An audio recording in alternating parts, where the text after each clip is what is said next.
ಪರವಾಗಿರೋರು ಇವರು, ರೈತರ ಪರವಾಗಿರೋರು, ಸಾಮಾನ್ಯ ಜನರ ಪರವಾಗಿರೋರು ಮಾತಾಡಿದ್ರ 23.50 ಪೈಸೆ ಜಾಸ್ತಿ ಆಯಿತು ಪೆಟ್ರೋಲ್ಗೆ.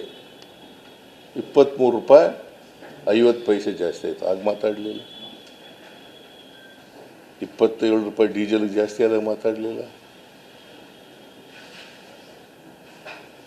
ಹೋಗ್ಲಿ, ಇಂಟರ್ನ್ಯಾಷನಲ್ ಮಾರ್ಕೆಟ್ನಲ್ಲಿ ಕ್ರೂಡ್ ಆಯಿಲ್ ಜಾಸ್ತಿ ಆಗಿದೆ ಅಂತ ಅನ್ಕೊಂಡ್ರೆ 2016ರಲ್ಲಿ ಅಲ್ಲ 15ರಲ್ಲಿ $50 ಇಳಿದು ಬಿಡ್ತು ಕ್ರೂಡ್ ಆಯಿಲ್.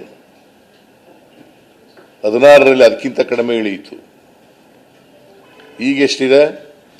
ಈಗ $82.35 ಒಂದು ಬ್ಯಾರೆಲ್ಗೆ. ಆಗೆಷ್ಟಿತ್ತು? $113 ಚಿಲ್ಲರೆ ಇತ್ತು ಮನಮೋಹನ್ ಸಿಂಗ್ ಇರುವಾಗ. ಇವ್ರ ಕಾಲದಲ್ಲಿ ಕಡಿಮೆ ಆಯಿತು. ಪೆಟ್ರೋಲ್ ಬೆಲೆ ಮಾತ್ರ ಜಾಸ್ತಿ ಆಯಿತು, ಕ್ರೂಡ್ ಆಯಿಲ್ ಬೆಲೆ ಕಡಿಮೆ ಆಯಿತು. ಇವರು ನಮಗೆ ಪಾಠ ಹೇಳ್ಕೊಡ್ತಾರ.